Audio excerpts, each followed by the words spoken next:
क्या आप जानते हैं इंसान की भूख और गरीबी उसे किस हद तक गिरा सकती है? क्या कोई बाप और बेटा इतना निर्दयी हो सकते हैं कि मरती हुई औरत को भी अनदेखा कर दें?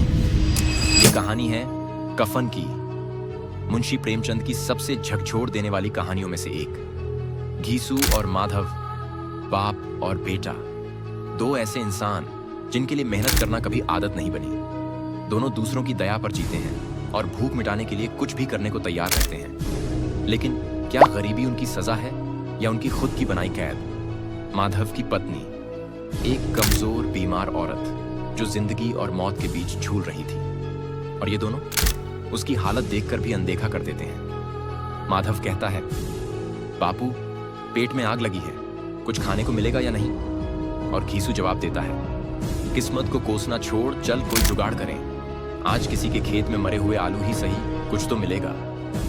दूसरी तरफ माधव की पत्नी आखिरी सांसें गिन रही थी, लेकिन घीसू और माधव को उसकी कोई परवाह नहीं। कहानी यहीं खत्म नहीं हुई। अगले दिन जब औरत की मौत हो गई तो दोनों को गम नहीं हुआ, बल्कि उन्होंने सोचा कफन तो खरीदना ही पड़ेगा, वरना गांव वाले क्या कहेंगे। गांव वालों से पैसे लिए गए। गांव वालों ने कहा, पापी हो, लेकिन इस औरत के लिए कफन तो ले आओ, उसका शरीर बिना कफन के छोड़ना पाप होगा। लेकिन जो हुआ वो इंसानियत को शर्मसार कर देने वाला था। घीसू और माधव बाजार पहुंचे। पैसे हाथ में थे, लेकिन कफन खरीदने के बजाय वो शराब के ठेके पर गए। हाँ, कफन की जगह शराब खरीदी गई। दोनों हंसते हुए कहते हैं, औरत को क्या चाहिए? शांति, और वो तो उसे मिल गई।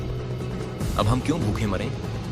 क्या गरीबी इंसान को इतना गिरा सकती है कि वो अपने रिश्तों, जिम्मेदारियों और इंसानियत को भूल जाए, या ये सिर्फ इनकी आदतों का नतीजा था?